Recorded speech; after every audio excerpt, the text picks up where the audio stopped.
Non, attends. Ah, bon. Salut les Et je lance à -5, je me suis mis une colle du taf. Ça roule. François, Oui. pendant les chansons, Oui. Bernard il pourra montrer ses pliages de ballon comme il voit sur YouTube. Bah oui, moi je comptais pas cette fois, puis voilà, je mets pas Voilà. la transition, et puis ça règle le problème. Ouais, parce que je crois que ça éclate pendant qu'on parle. Ah bah si ça éclate, on expliquera que... Oui, non, mais ça devrait pas éclater. Bon, là, ça éclate. Deep Horn, on démarre, et voilà. Ouais, je me dépêche de m'intoxiquer. Dans une minute, on le voit sur YouTube. Si ça éclate, ça éclate. On vous voit que quand vous prenez l'antenne, je mets la transition en blanc, c'est juste pour moi pas avoir à gérer 50 trucs en même temps.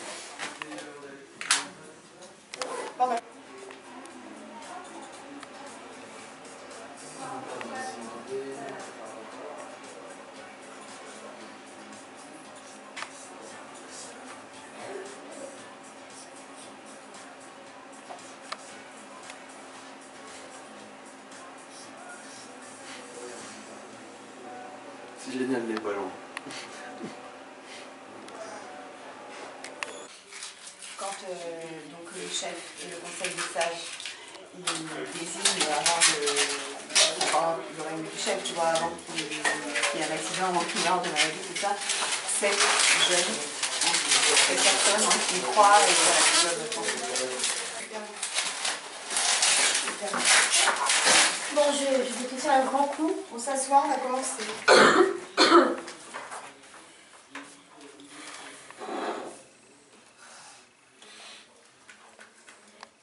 On fait coucou à qui là? C'est le journal De Véron. de Véron. Coucou à Véron.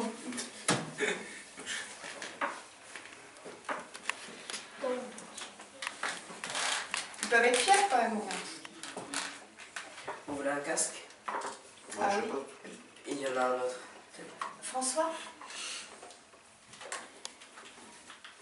François? Oui, mais tu vas t'entendre?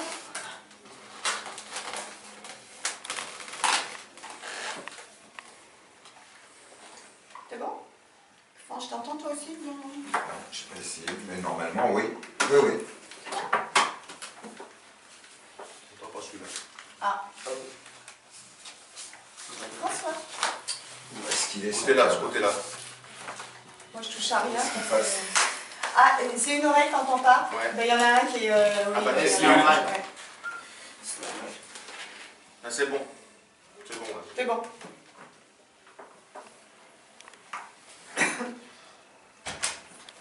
Il ne fonctionne pas, c'est ça? Ça y est, je crois que c'est bon depuis C'est tout à mieux, l'heure. Ce côté-là qui est Ah normal. oui, je sais, oui, c'est le casque. On va essayer de plastique parce que c'est pas très beau. Désolé aux adultes, on va être obligé, Voilà, on c'est va ça. passer à l'image. Désolé aux adultes, on est obligé de mettre les canettes de bière en dessous parce Ah oui, que... Ouais, c'est interdit ça. Non, les faire vous pouvez, c'est du jus de pomme pressé à Véron, dans les pommerais véronaises. Mais...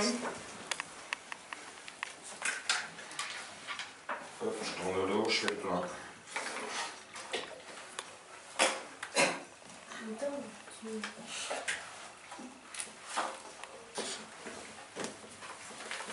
Alors, mon chouchou.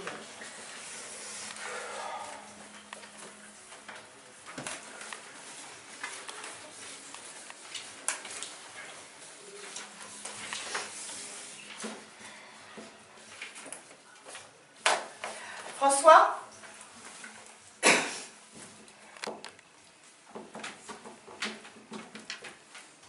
Ça y est, il marche. Il faut rentrer s'asseoir. De quoi? De rien. Vous vous asseyez? Bonjour. On a l'antenne dans une minute. Chut. Voilà, prenez vite une place.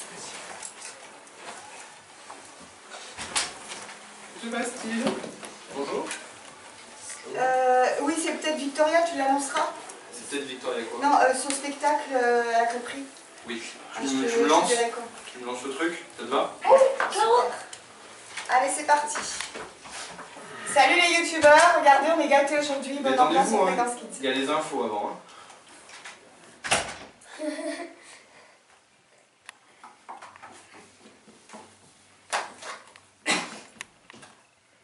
C'est pas mes lunettes, ça.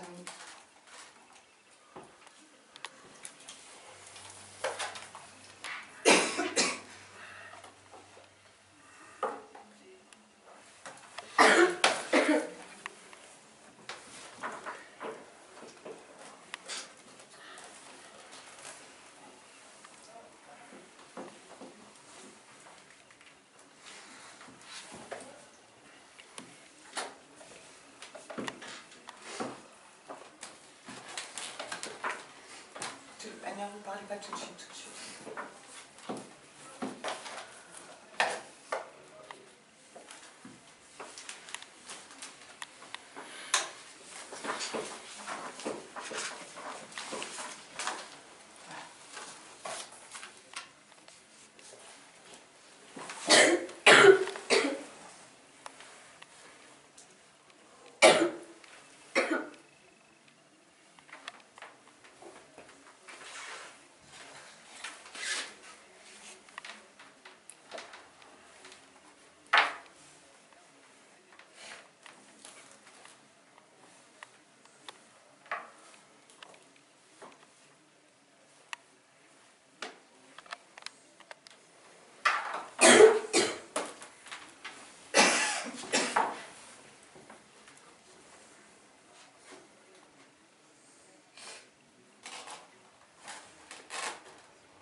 Pas les lunettes, ça me... Je sais ce qu'elle fait.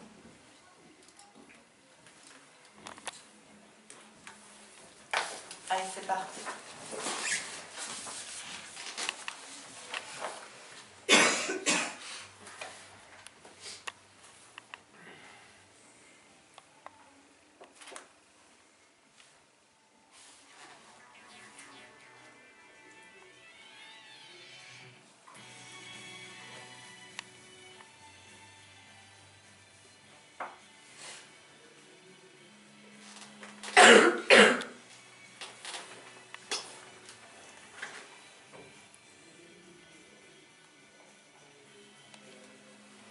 Bonjour à tous, vous êtes bien sur Radio Stoliac 90.1 FM et nous sommes ensemble dans Fréquence Kids pour une heure de partage autour de la planète culture, une émission qui a été préparée, qui est co-animée en collaboration avec nos jeunes Sénonais. Alors un format d'émission un petit peu différent aujourd'hui, puisque la semaine dernière nous avons reçu Fanch, notre invité d'origine Lakota, pour parler de la culture amérindienne. On va considérer cette émission comme une seconde partie, une continuité du dialogue que nous avions entamé, et puis un invité surprise dont on parlera tout à l'heure. Donc à vous tous qui avez joué aux cow-boys et aux indiens en rêvant d'être du côté des plumes, ce qui était mon cas, écoutez-nous.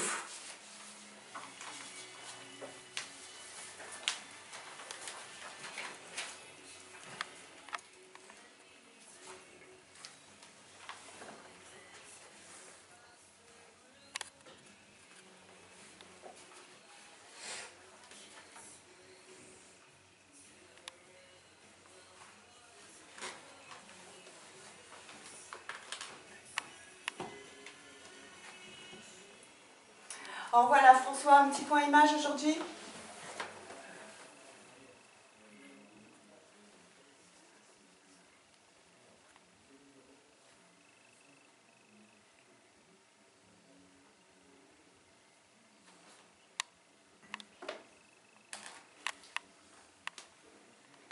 Voilà François, mon sparring partner qui m'aide à tricoter l'émission, qui s'occupe du son, des images et de protéger tous les enfants qui sont là. Voilà, pour ceux qui sont sur YouTube, c'est pas du tout radiophonique, mais il y a plein de ballons de toutes les couleurs, on verra tout ça tout à l'heure. Mélodie, tu nous présentes nos chroniqueurs aujourd'hui ? Oui. Bonjour à tous. Alors, comme tu l'as spécifié, nous n'avions pas eu la semaine dernière de tout aborder sur ce thème, mais nous profiterons néanmoins de la présence de Fanch, notre invité de la semaine d'origine Lakota, pour nous fournir des clés de compréhension supplémentaires sur la culture de ces peuples.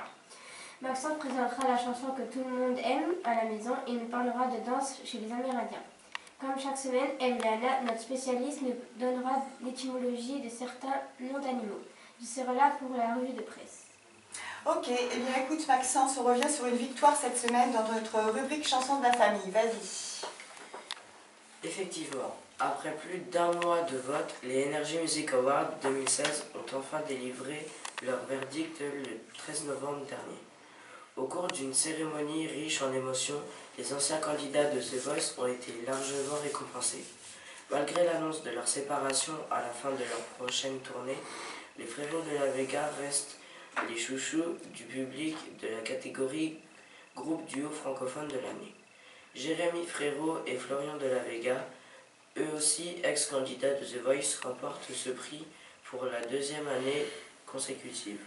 Mais la victoire revient à Amir, révélé grâce au hit J'ai cherché. Il remporte la catégorie Révélation francophone de l'année. Depuis sa 6e place de l'Eurovision, l'ex-candidat de The Voice a fait beaucoup de chemin. Son premier album, Au cœur de moi, a récemment été certifié double disque de platine. J'ai donc choisi de programmer J'ai cherché. Ça nous permet de faire un petit coucou à la seconde B du lycée Saint-Étienne de Sens, puisque Léana l'avait choisi lorsqu'elle était venue dans Fréquence Kids avec sa classe. Alors Léana, une élève de seconde, effectivement, à ne pas confondre avec Eve Léana qui s'occupe de la rubrique. Et une petite mention sur le clip qui est un vrai exemple de ténacité. Moi personnellement j'adore le clip qui soutient la chanson. Aujourd'hui on aura à l'image tous les ballons sur YouTube, mais à l'oreille on aura la chanson J'ai cherché.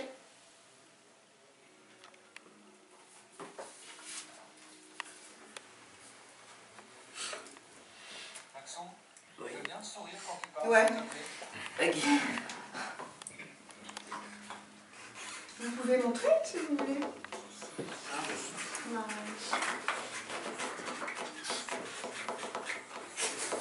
Il faut se mettre devant.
Je sais pas combien de temps dure la chanson, 2 minutes, 3 minutes. Je sais pas. Oui, vas-y, allez-y.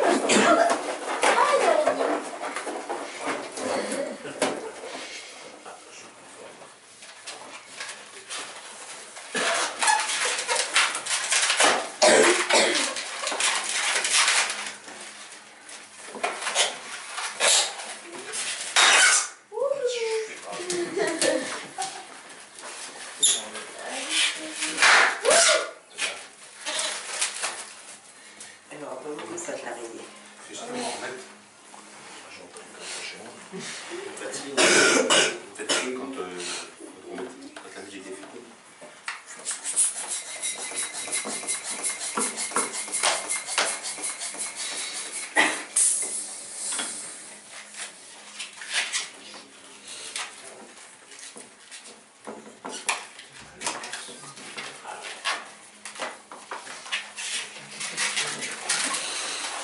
Vous êtes bien là, ça vous va?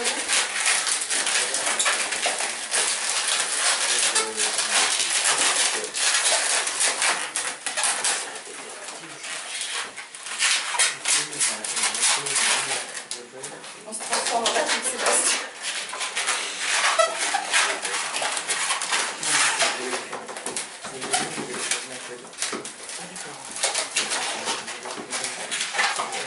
Bon, on va s'arrêter, on continue.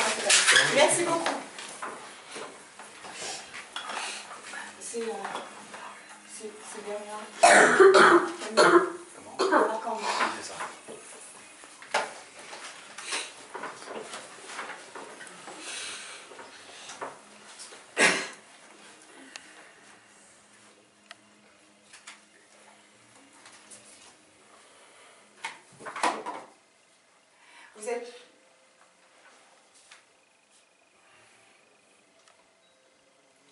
Vous êtes toujours dans Fréquence Kids sur Radio Stoliac 90.1 FM. Alors le jingle de notre rubrique Les langues en question annonce comme chaque semaine quelques précisions et conseils de langage.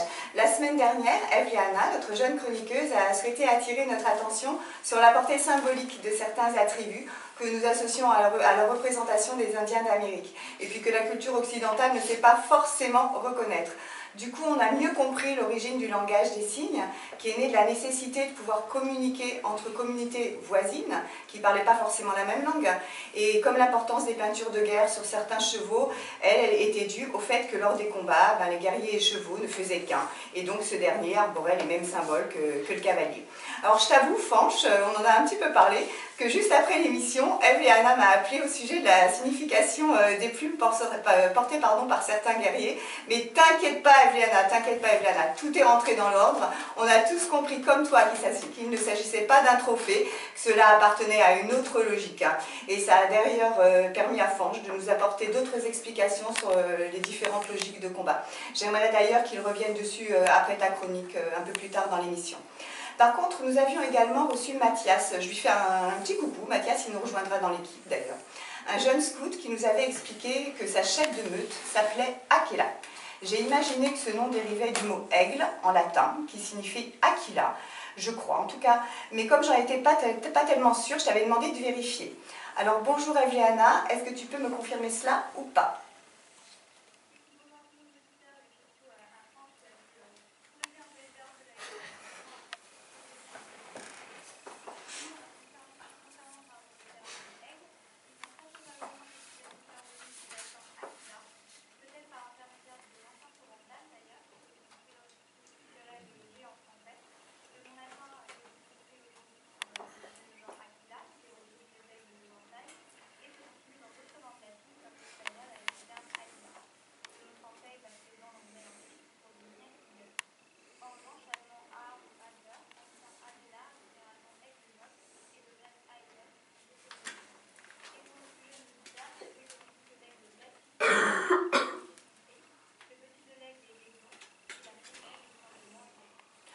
L'aigle glatis, ça nous servira au moins dans les questions de culture générale.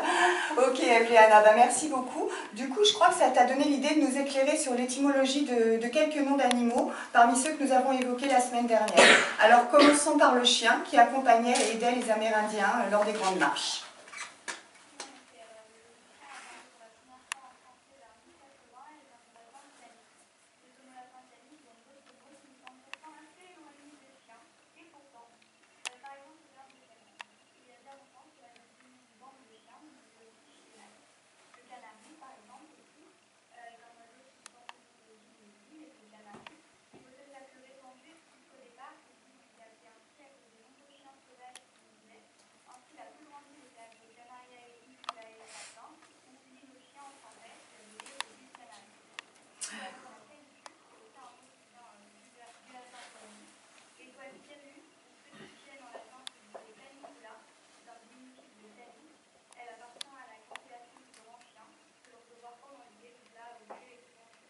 Ok, d'accord.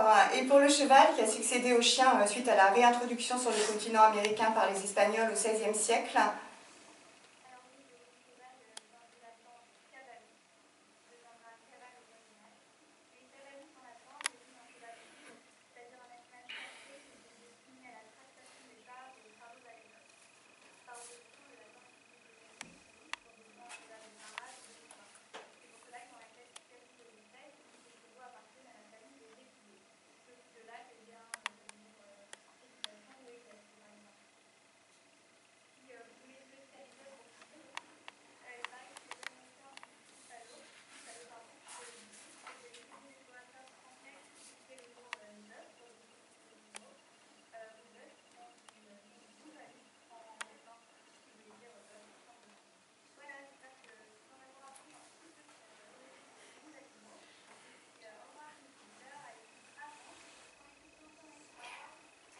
au revoir Evliana, un petit peu beaucoup on va dire, c'était dense, efficace, et puis non, tu nous en as appris beaucoup. Merci beaucoup. Alors Fanch, bonjour et rebonjour. Bonjour.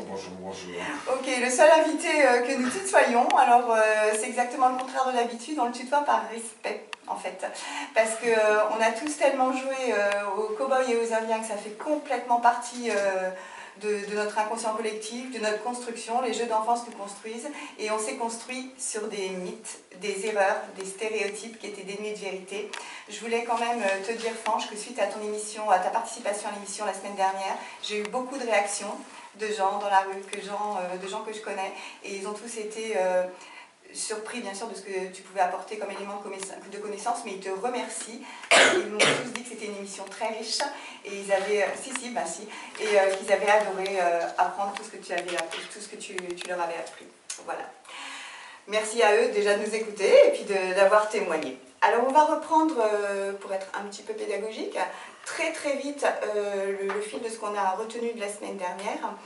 Tout d'abord sur le nom. Fanch nous avait expliqué que si les Amérindiens, donc les Indiens d'Amérique, s'appellent comme ça, c'est parce que Christophe Colomb, lorsqu'il a voulu partir à la découverte de l'Inde, il est donc parti avec ses bateaux, et entre son pays de départ et l'Inde, c'est pas tellement qu'il s'est trompé de sens en fait, c'est qu'il y avait autre chose au milieu, et autre chose au milieu c'était le continent américain. Donc les premières personnes qu'il a vues, il les a appelées les Indiens. Après, comment les peuples indiens sont arrivés sur le territoire américain? Ça, c'est une autre histoire.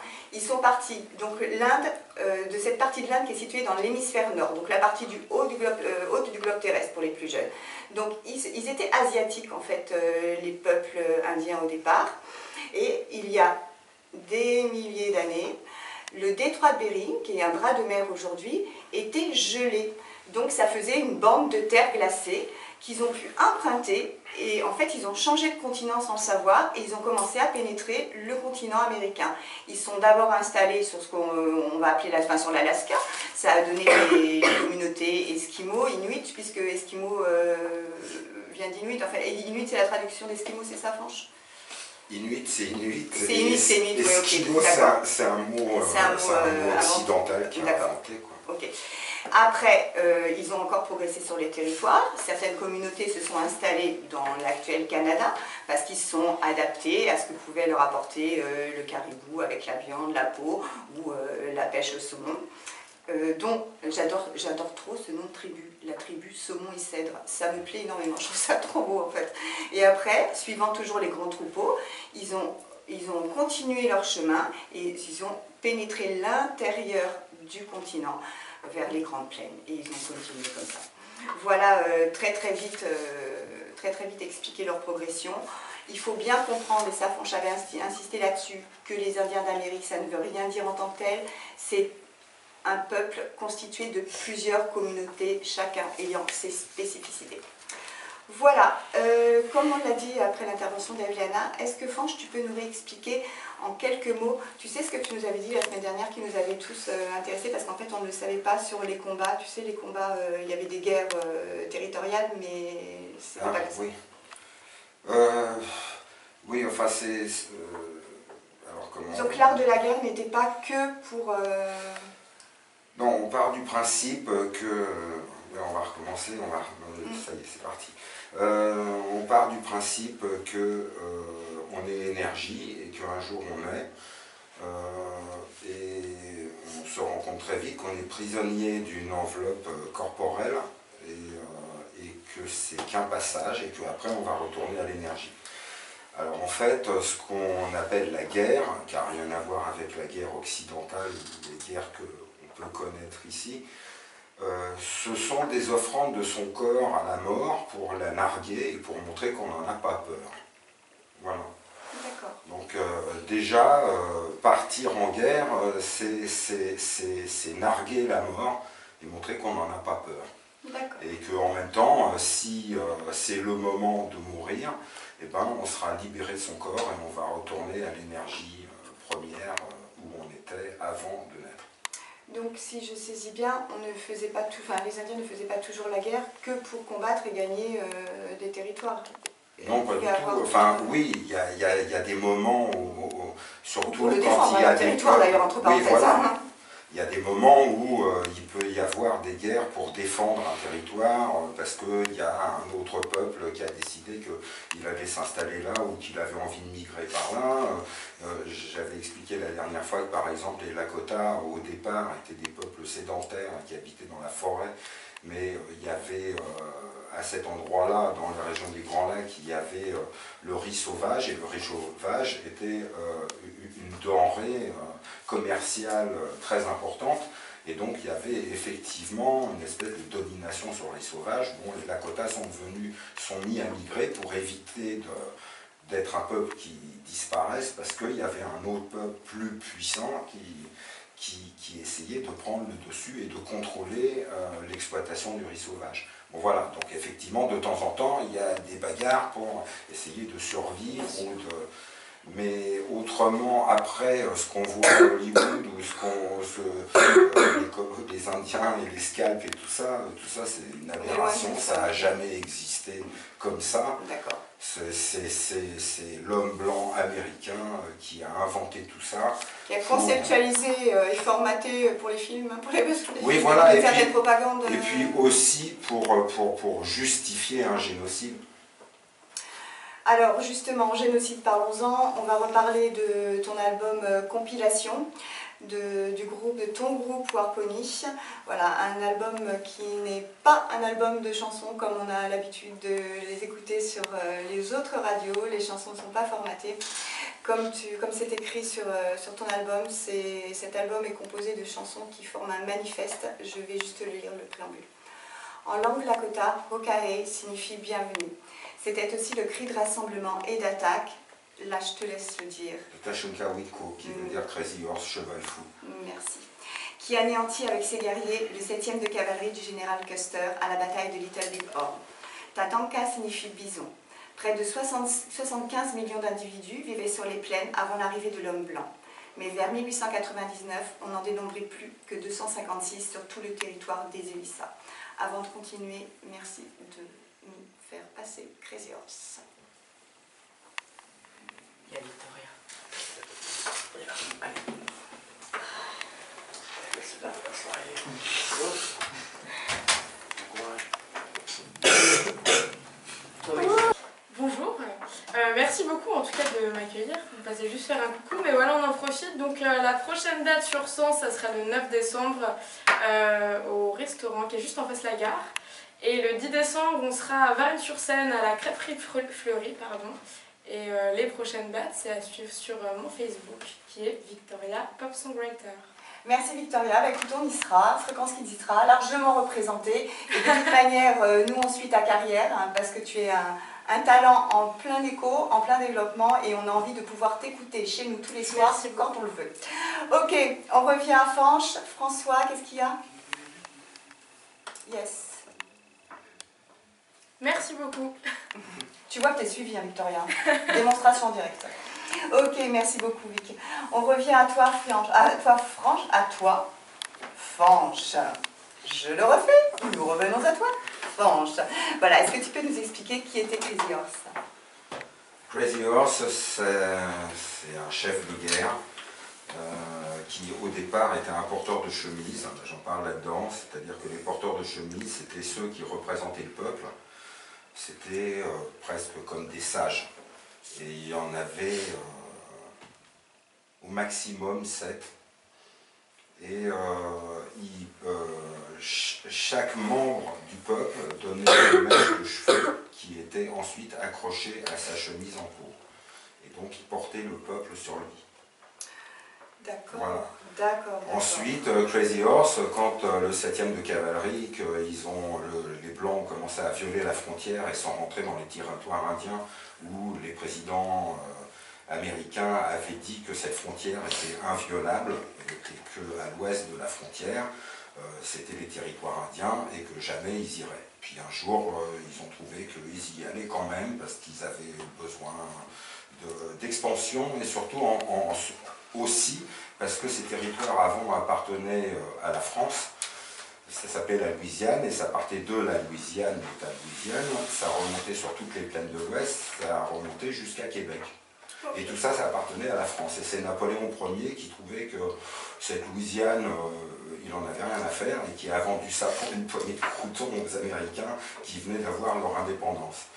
Voilà, et donc quand il y a eu cette invasion des territoires indiens, Crazy Horse, il y a eu des parlementations, il y a eu traités qui ont été signés, et puis tous ces traités étaient violés. Et donc à un moment, il a dit à ses guerriers, il va falloir faire la guerre comme eux. C'est-à-dire qu'on ne va plus faire une guerre sacrée où on dit il nous faut 3 morts pour que les esprits soient calmés. Enfin, il n'est plus question de bravoure. Maintenant, on va faire la guerre pour tuer. Il n'y a aucun honneur là-dedans, mais il est question de défendre les enfants, les femmes, les vieux, le peuple et notre terre. Et à partir de là, il a fait la guerre. Bon, effectivement, il y a eu la bataille de Little Bighorn où le général Custer, qui rêvait de devenir président des États-Unis d'Amérique, n'a pas suivi les ordres de Washington. Il partait avec le 7e de cavalerie pour essayer de parlementer et signer un nouveau traité, et lui, il a décidé qu'il allait leur foutre une pâtée et qu'il allait violer les ordres, mais comme ça, il était bien parti pour être élu président des États-Unis. Il se trouve qu'il y avait 2500 guerriers qui étaient réunis autour de la Little Bighorn pour les danses sacrées du soleil, avec les alliés Arapaos et les alliés Cheyennes. Et donc le général Custer, il a attaqué, et puis il est mort. Et voilà. Ensuite, Crazy Horse a été obligé de fuir, parce que anéantir le 7e de cavalerie, ça a été un affront pour l'Amérique blanche de l'Est. Et donc là, ils ont décidé qu'ils allaient absolument exterminer tout le monde. Il a fui au Canada, ça a été une guérilla, et puis au bout d'un an, quand plus personne n'avait de quoi se nourrir, se loger, était en fuite permanente, il s'est rendu. Et comme c'était un grand chef, on ne l'a pas emprisonné, on l'a mis dans une réserve avec tous les mourants, et puis on leur a dit qu'ils n'avaient plus le droit d'avoir d'armes, ils n'avaient plus le droit de chasser, et qu'ils pouvaient se nourrir que si on leur donnait à manger. Alors de temps en temps, il y avait des chariots qui arrivaient avec de la farine qui était moisie. De temps en temps, il y avait de la viande pourrie pleine de vers qui arrivait 6 mois après le moment où normalement ils auraient dû être livrés. Et puis un jour, lui, il réclamait en permanence un endroit où il pourrait s'installer avec son peuple, c'est-à-dire une réserve pour lui et son peuple.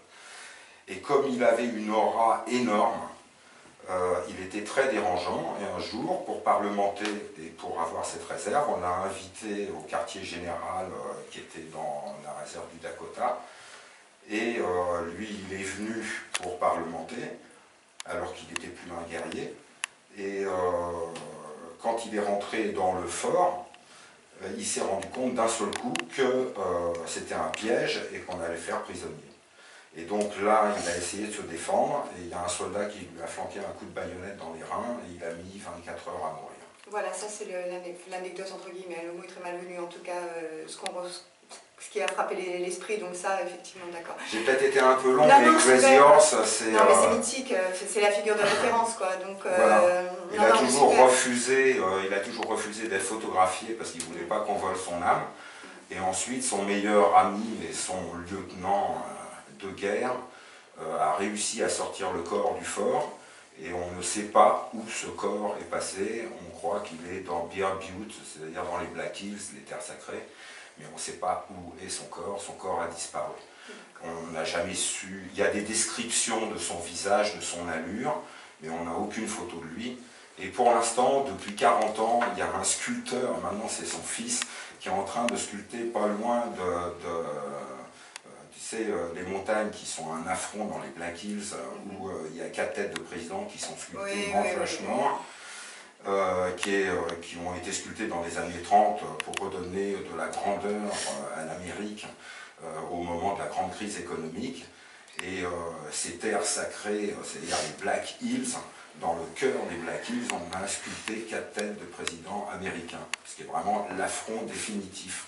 Et donc pas très loin, il y a un mec d'origine polonaise qui maintenant est mort, et qui, avec des dons et une volonté acharnée, est en train de sculpter Crazy Horse. Et maintenant, il y a son visage qui est sculpté, il y a le début du cheval. Ça fait plus de 40 ans que une démarche complètement indépendante. De temps en temps, il y a des donateurs qui donnent un peu d'argent. Et cette sculpture de Crazy Horse dans la montagne est 10 fois plus grande que le Mount Rushmore. Merci beaucoup parce que, en tout cas, je ne sais pas pour les autres participants de Fréquence Kids, mais en ce qui me concerne, je ne pouvais pas avoir accès à l'information. Donc merci beaucoup. Alors je vais te demander un exercice genre impossible. Dans ta chanson, il y a 2 locutions qui m'ont interpellée. Est-ce que tu pourrais en quelques mots nous expliquer ce que tu entends ou ce que signifie femme bison blanc et oiseau tonnerre? Voilà. Alors Femme Bison Blanc, c'est un personnage mythique, c'est un bison blanc, donc a priori des bisons blancs il y en a très très rarement, donc ils sont sacrés, parce qu'ils sont blancs, en fait ils sont albinos, mais génétiquement il y en a très très peu, et donc dans la légende, ou dans l'histoire, ou dans l'origine, parce que j'aime pas dire des légendes, parce que c'est comme ça. Oui. Un jour, le peuple avait besoin de lois, mais c'est un petit peu comme l'étape de la loi, quoi. Avait besoin de lois et d'être guidé et de savoir qu'est-ce qu'il devait faire pour vivre et avoir une raison de vivre.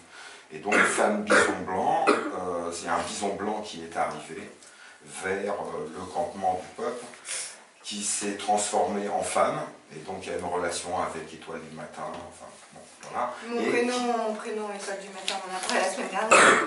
Et qui a dicté, entre autres, la cérémonie de la pipe, et tout tourne autour de ça, c'est-à-dire que fumer la pipe, c'est une cérémonie, et c'est en touchant la pipe et en aspirant la fumée de l'herbe qu'on brûle, du mélange, parce que c'était pas du tabac, c'est toujours pas du tabac, et on rejette cette fumée, et cette fumée s'élève au ciel et va aller vers les esprits.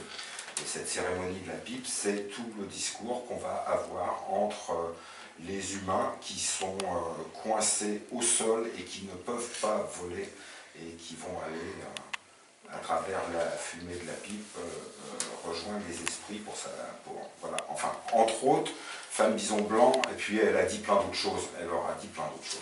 D'accord, merci beaucoup.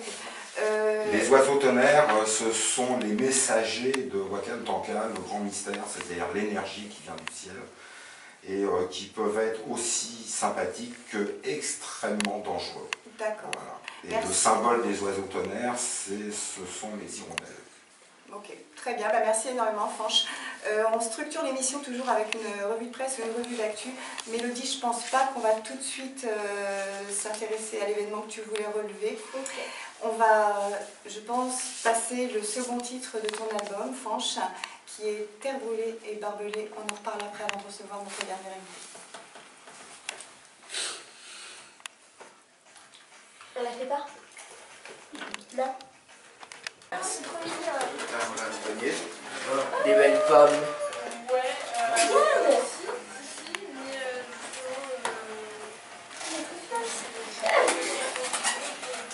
On va mettre là. Mais là, on fait du baseball.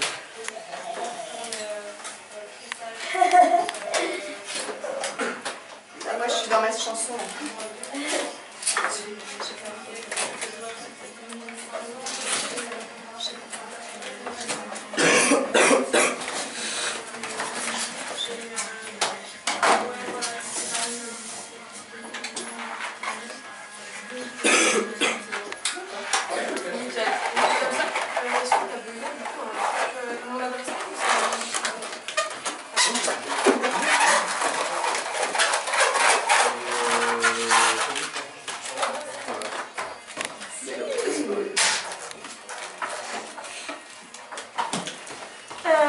On parle de quoi, Caro, ou pas?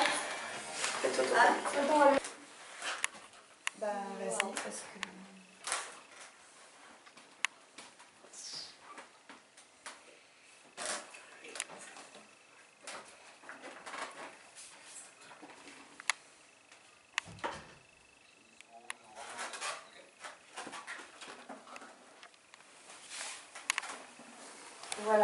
Voilà, Fanche, merci. On conclura l'émission avec toi tout à l'heure. Merci énormément pour tout ce que tu nous as appris, de nous avoir donné la possibilité de connaître tes chansons, mais on les rediffusera et on conclura avec toi l'émission.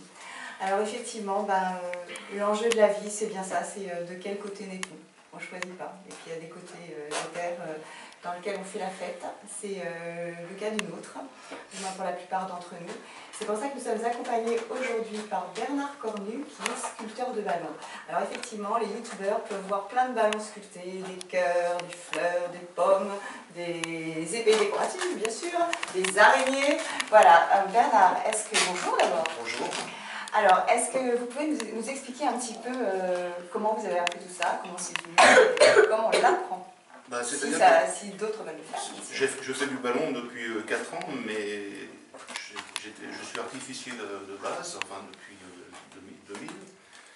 Puis j'ai changé un peu, je continue toujours les feux d'artifice, parce que le problème c'est que maintenant il y a encore des nouvelles réglementations qui vont sortir au mois de juillet, qui vont être assez draconiennes. Donc il y a des changements de catégorie qui vont se faire, l'emploi des produits vont être changés aussi. Et puis pour faire des feux d'artifice, il faut demander les autorisations en mairie. Un mois avant, il faut faire une demande aussi à la préfecture, même un particulier doit le faire, ça c'est obligatoire.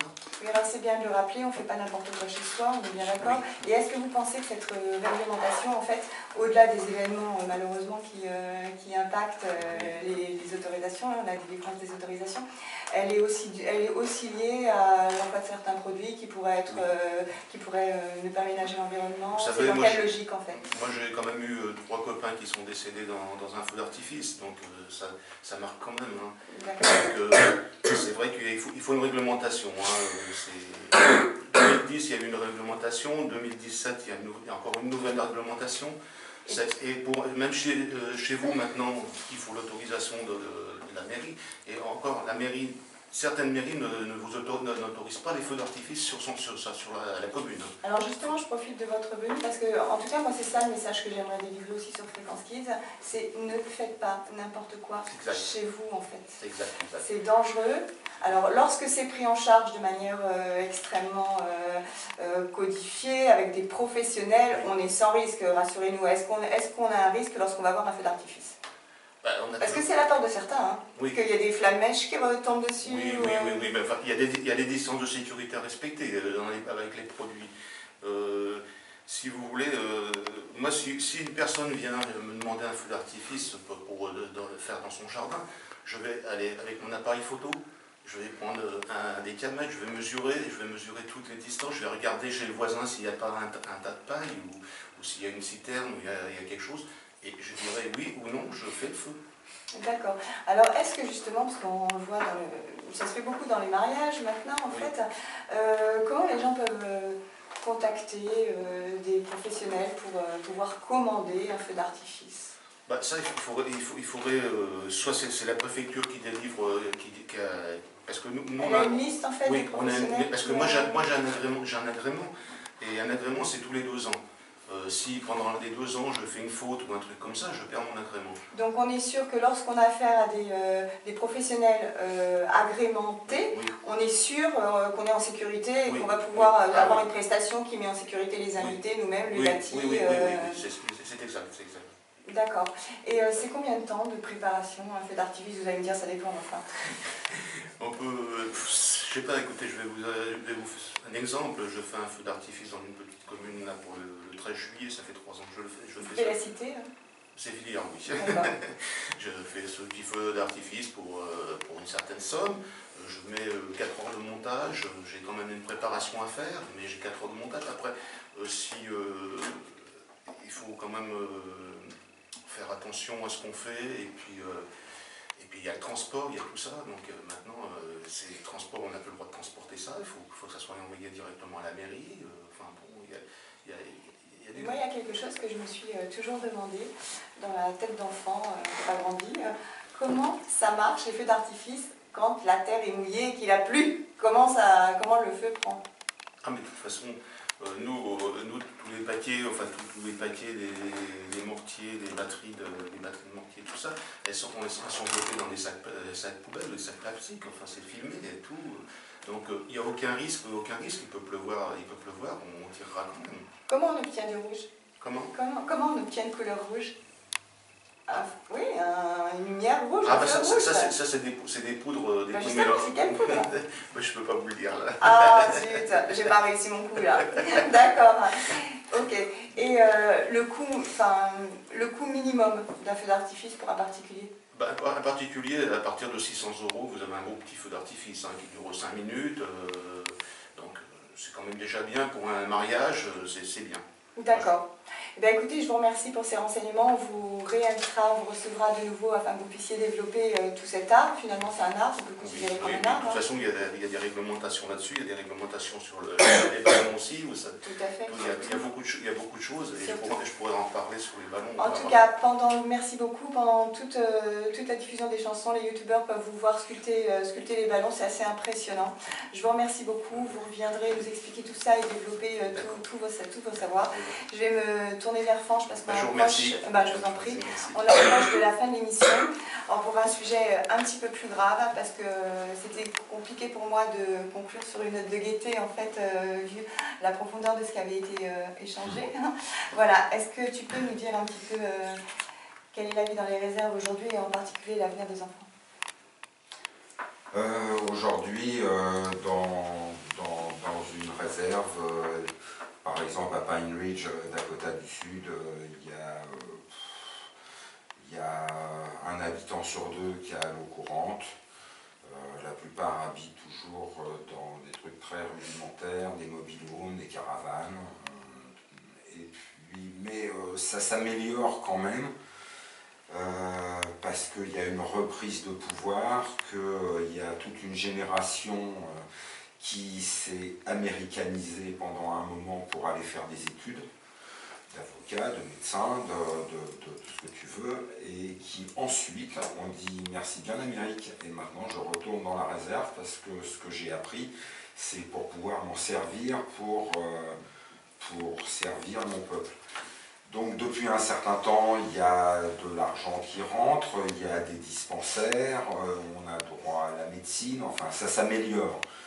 Mais on va dire que c'est encore la population indienne dans les réserves, c'est là où il y a le plus de mortalité infantile, c'est là où il y a le plus d'accidents, de meurtres, de drogue, d'alcool, même si ça s'améliore énormément. Mais c'est parti de très très loin, quoi. Et comment, toi qui as quand même une bonne connaissance géopolitique du sujet, comment sens-tu la communauté internationale autour de ce thème? La communauté internationale, elle s'en fout complètement. Eh bien comme ça c'est clair. Voilà, non mais voilà, tu vois, je veux dire, il y a par exemple, il y a des militants de l'American Indian Movement qui, au début des années 70, tu vois, par exemple John Trudell, qui faisait partie des dirigeants de l'American Indian Movement, ont envahi le rocher d'Alcatraz, c'était au début des années 70, et l'ont repeint tout en rouge, pour attirer la presse, les télévisions, et bon, voilà. John Trudell, un jour, il manifestait, et il a brûlé le drapeau américain avec d'autres manifestants. Quand il est rentré chez lui, sa femme et ses enfants avaient brûlé dans sa maison. Okay. Et donc, si tu veux, ça c'est le FBI. Par contre, dans la réserve de Pine Ridge, il y a eu 2 agents du FBI qui ont été assassinés. Et on a accusé des militants de l'American Indian Movement et Léonard Peltier, par exemple, aujourd'hui, alors qu'il y a 3 tonnes de preuves qu'il n'est pas responsable de cet assassinat, on ne va pas justifier des assassinats, même du FBI, mais il est emprisonné, et depuis 1972, il est emprisonné, c'est le plus vieux prisonnier politique sur la planète Terre. Même Mandela n'a pas passé. Aujourd'hui encore.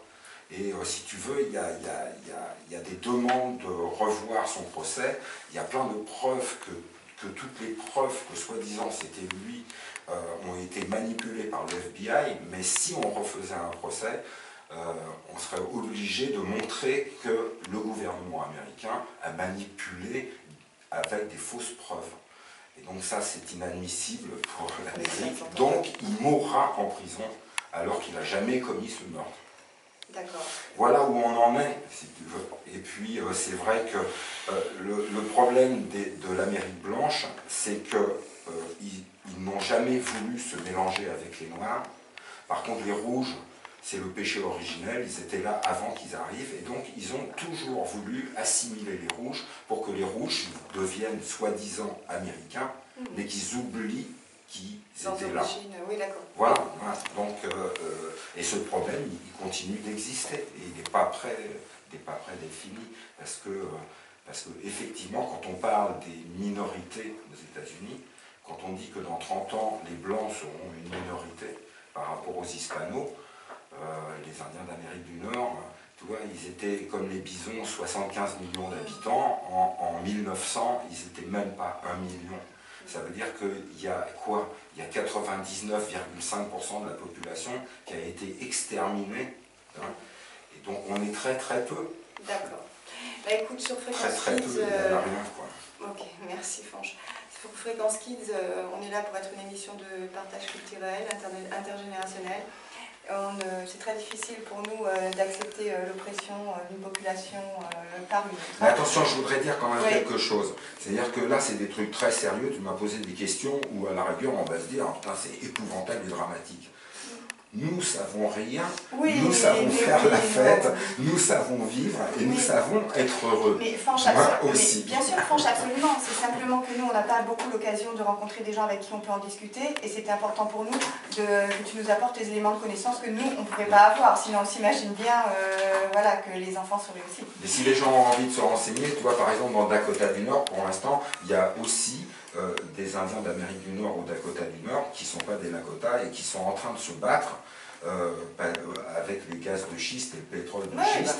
Et voilà, et par exemple, il y a eu des militants là, indiens qui ont été arrêtés, et il y a un donateur qui a voulu rester anonyme, qui a versé, je ne sais plus combien, 2 millions de dollars pour payer la caution pour que ces militants qui ne voulaient pas qu'il y ait un pipeline qui passe soient libérés. Donc là, ils sont libérés, mais ils auront un procès. Pourquoi? Parce qu'ils ont empêché le passage d'un pipeline de pétrole de schiste. Okay. Et ça continue. Ok, merci. Bah écoute, notre réponse, on va la faire en chanson avec Brother, Please.